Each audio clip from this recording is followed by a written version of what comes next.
মাদারবোর্ডে আমরা প্রথমে যে কাজটি করব সেটি হচ্ছে প্রসেসর সেট করব।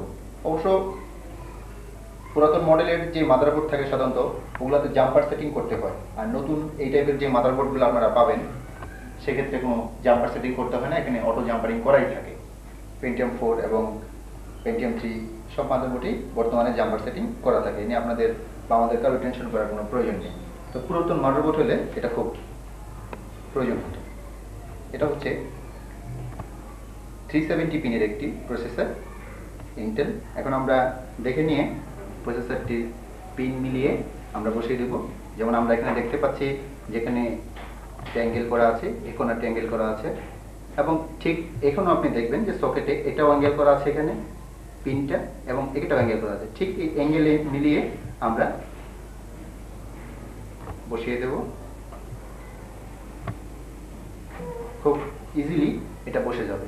নতুবা দেখবেন যদি আপনি ভুল হয় মনে করেন যে আপনি প্রসেসরটি লাগাতে ভুল হচ্ছে, আপনি কনফিউজ মনে করছেন, দেখবেন হয়তো এক সাইড উঁচু এক নিচু হয়ে আছে, অর্থাৎ পিনগুলি আমাদের ঠিক পয়েন্টে সেট আপ হয়নি।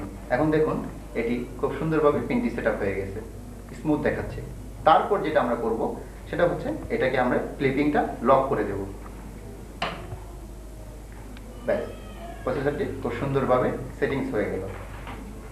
এরপর আমরা যে কাজটি করব, যে প্রসেসরকে ঠান্ডা রাখার জন্য কুলিং, যেটা কুলিং ফ্যান, সেটা আমরা প্রসেসরের উপরে খুব সাবধানে বসিয়ে দেব।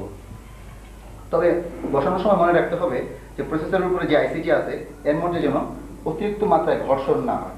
খুব আস্তে ধীরে এটা আমরা করব।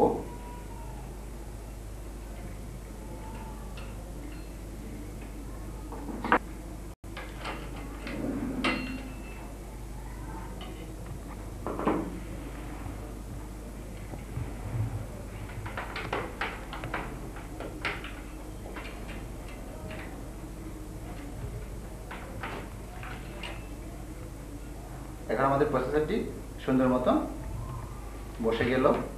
তারপর আমরা যে কাজটি করব, আপনারা ঠিক প্রসেসরের পাশেই দেখতে পাবেন যে দুটো সিপিইউ ফ্যান লেখা আছে এখানে মাদারবোর্ডে। খুব ভালো দেখলাম, খুব ছোট লেখা যদিও সিপিইউ ফ্যান হিসেবে লেখা আছে। এটা হচ্ছে সিপিইউর পাওয়ার, অর্থাৎ এটা পাওয়ার নেবে আপনার ডিসি 12 ভোল্ট। এটা অবশ্য মাদারবোর্ড থেকে নেবে আমাদের।